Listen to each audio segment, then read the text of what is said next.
Well, Dragon Folk, the Pro Tour Baltimore is officially over, and with that, we have plenty of awesome stuff to talk about as we do a nice little recap in regards to what happened over just this last weekend.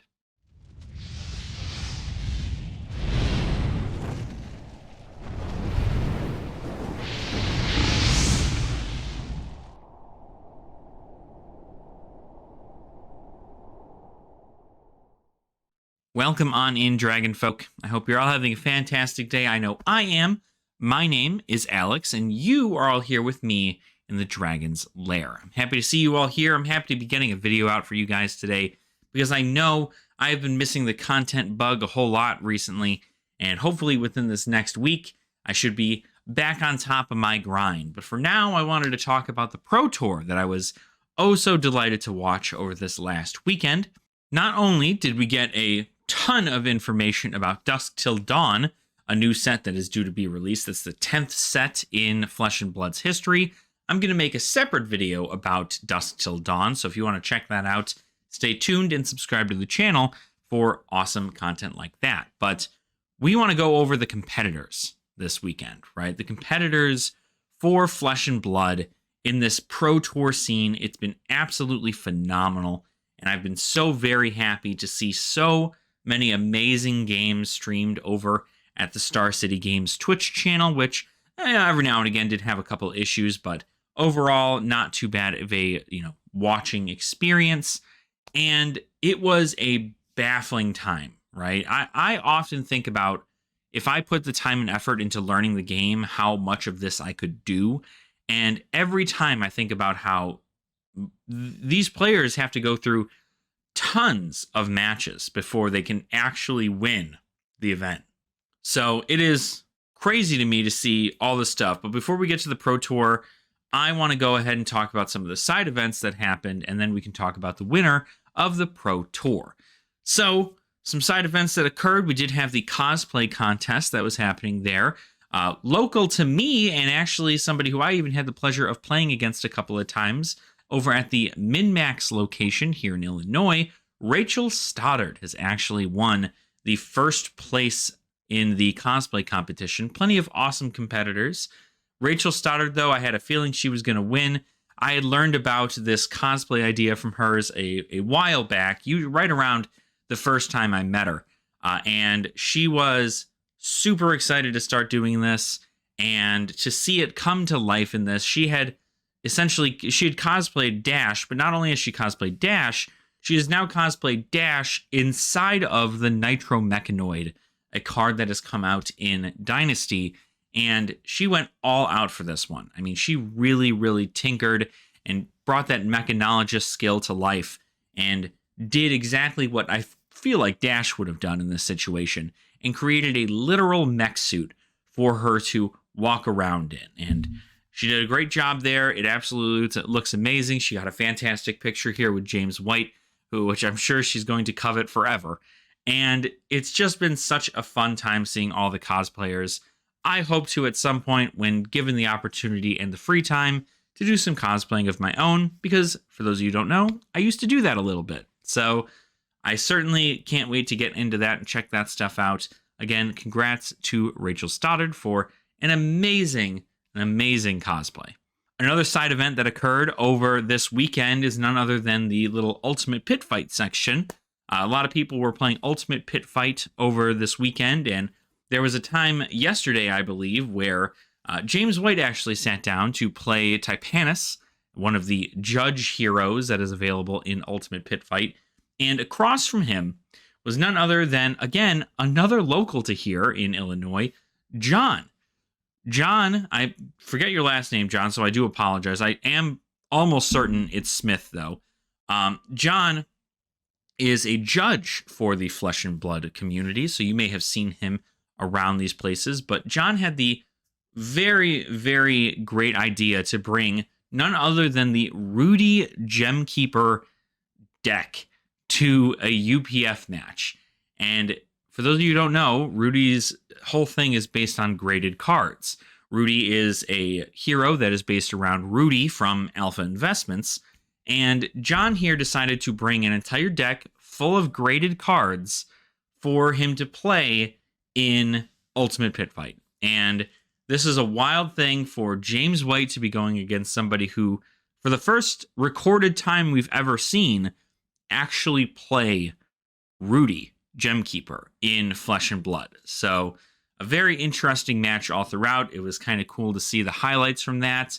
And I have to ask John how that went. So next time I see him, or next time we talk over Discord or something, I have to get the deets, because that sounds like such a fun time. There were also a ton of learn to play events that were happening over the weekend. Of course, Flesh and Blood is still a growing game, and there are still a lot of people who are looking to learn how to play the game.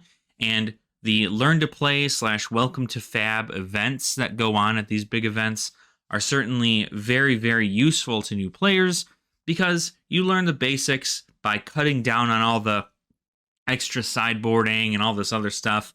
You instead just have a very basic deck where you learn the general mechanics of attacking and then blocking and then attack reactions and defense reactions and drawing and so on and so forth, using a Welcome to Wraith, like Ira-based kind of deck. So very cool. Again, love to see the game continuing to grow, and I'm very happy to see that we have more and more awesome stuff that goes on, more people to enter into the fray. And let me tell you, there were a lot of people here at this Pro Tour. Now let's get into the actual meat and potatoes, essentially, of this event, which was a very, very large competitive scene. There were 3 big events that went on during this weekend, and that was the Pro Tour, which is the invite-only Master Champ scenario of the events there. It was the main event, essentially, of the entire weekend. Then you have the Calling, which, again, is much like any other Calling, much like the Calling in Indianapolis or any of the other Callings that have happened all over the world. The Calling, another big Classic Constructed event. Then there was also a Battle Hardened that was going on this weekend. Battle Hardened being in the Blitz format. The Battle Hardened was super, super awesome to see. A lot of people getting their last kind of matches in with Icelander and with Oldhim, because Icelander and Oldhim are both living legend in Blitz as of the 4th of May. So after that point, you are no longer able to play Icelander and Oldhim in Blitz. So get your games in while you can. It's cool to see that they obviously a living legend for a reason, because the winner of the Battle Hardened, which was, I believe, just today, Sunday, is none other than Dylan Dietz. Dylan Dietz had actually won on Icelander, so that is a nice little win for them. They get a little bit of a prize pool there, and that's kind of cool to see.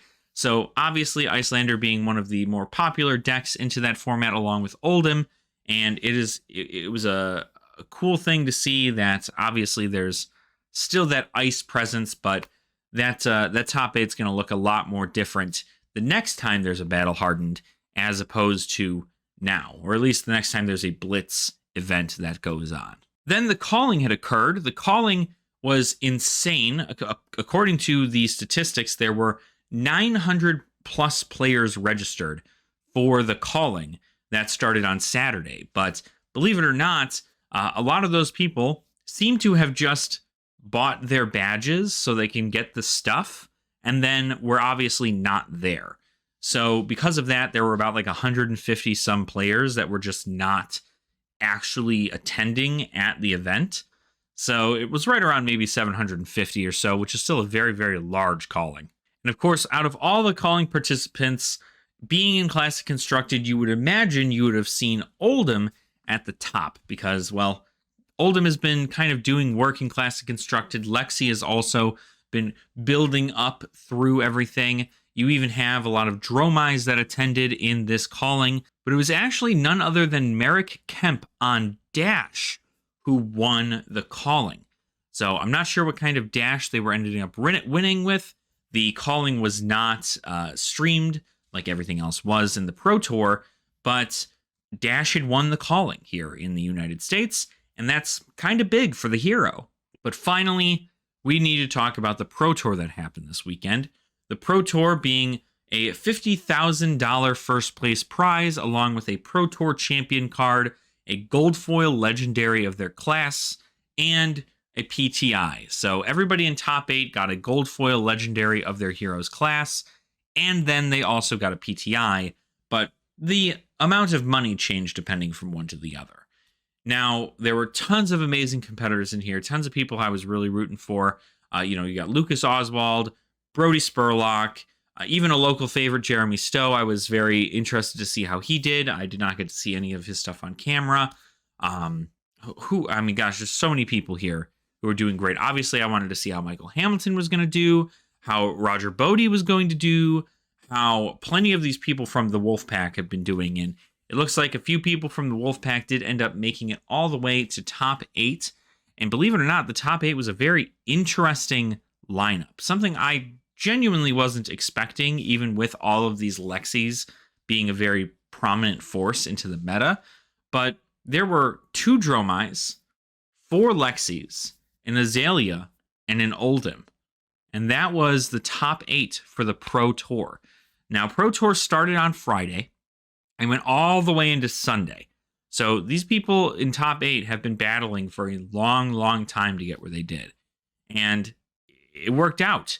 The finals were between none other than Michael Feng on Oldhim and Mara Ferris on Dromai. Now, Mara Ferris is a pretty well-known Dromai player. She is an altar artist over at Blackwing Studios, so I'll leave a link to her stuff in the description down below. You can always go ahead and check that out.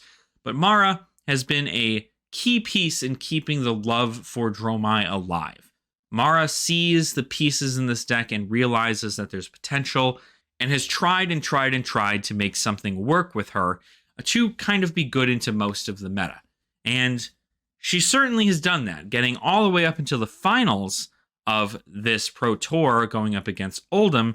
And Oldhim has seen tried and true wins all throughout the CC seasons of 2023. I mean, Oldhim has been a force to be reckoned with consistently.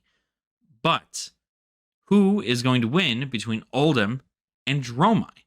Well, after a very, very quick battle compared to Michael Feng's original Dromai battle in the top 8 against Juha, who from Finland, this was a really, really fast match. Michael Feng's match in the semifinals against Dromai actually lasted almost 2 hours because a lot of fatiguing was happening, a lot of different strategy changes were going on, and Michael was really, really close to kind of throwing it, as he had said in his interview, but he ended up coming through on top, being able to block out all the ghostly touch effects that came through. And then once Juha had no way to continue a ghostly touch without it being popped, this was essentially the game. And Michael Feng was able to move on to the next round in the finals. If you want to go watch any of these games, there should be the VODs up over at Star City Games on Twitch. You can always go ahead and check those out, but I won't go into too much detail about them. Essentially what happened is in the finals, Mara Ferris was up against Michael Feng, and they duked it out pretty amazing. It was like a completely different match compared to the Oldhim vs. Dromai that we had just recently seen. The match lasted about 30 minutes, and a lot of it was Oldhim going very much so more on the aggressive, and also aggressive on the Dromai side as well. But tempo never really left Oldhim in any way, shape, or form, and Michael was able to bring it forward and win the Pro Tour and become the 3rd Pro Tour champion for Flesh and Blood. So congratulations to Michael. Congratulations to everybody in the top 8. You guys are all walking away with some thousands of dollars, as well as a gold legendary and a PTI. So at least it was worth your trip. And it was very cool to see everybody's different outlooks on their deck. Obviously, you see Lexi is very powerful. Dromai still has some legs into a Lexi heavy meta. But then you have Oldhim. And Oldhim just does Oldhim things. But Michael had even said in the interview that he was very, very excited because in his top 8s, none of his opponents were Lexi. And he himself had even said that Lexi is very, very good into Oldhim. So that begs the question, do we have an interesting, triangle mechanic here, right? You've got Oldhim, who's really good into Dromai, Dromai, who's really good into Lexi, and then Lexi, who's really good into Oldhim. And it's kind of almost the Fire Emblem-esque kind of concept is, if you're dealing with a big Guardian meta, you're going to want to run Lexi. If you're dealing with a big Illusionist meta, you're going to want Guardian. And if you're dealing with a big Ranger meta, you're going to want to run Illusionist. So It's a very interesting way to think about it, and I'm sure there's other intricacies of decks that can do well into these other heroes, but I thought it was very, very cool to see all of this amazing competitive play. So many clutch moves from everybody, regardless from whether or not it was from their draft or their CC, anything from there. It was a fantastic tournament, and it really did a lot for me. I make content here for you guys, and I'm a pretty average player at most, but I definitely hope to, as I continue on through my Flesh and Blood journey, become a better and better player to hopefully, maybe at one point, meet many of you in the top 8 of a Pro Tour. And that would be very, very fun. So thank you guys so much for watching. I truly appreciate your support. I hope you guys had a great weekend, whether or not you were there in Baltimore at the Pro Tour, or if you were sitting at home just watching it live like myself. We have tons of stuff to talk about here on the channel, and I especially cannot wait to talk to you all about Dusk Till Dawn, the next set to come out for Flesh and Blood in July. So make sure to like the video, subscribe to the channel as well if you have not already. Let me know in the comments down below what you guys did over the Pro Tour and what your highlights were. And I will see you all very soon. Nerd out.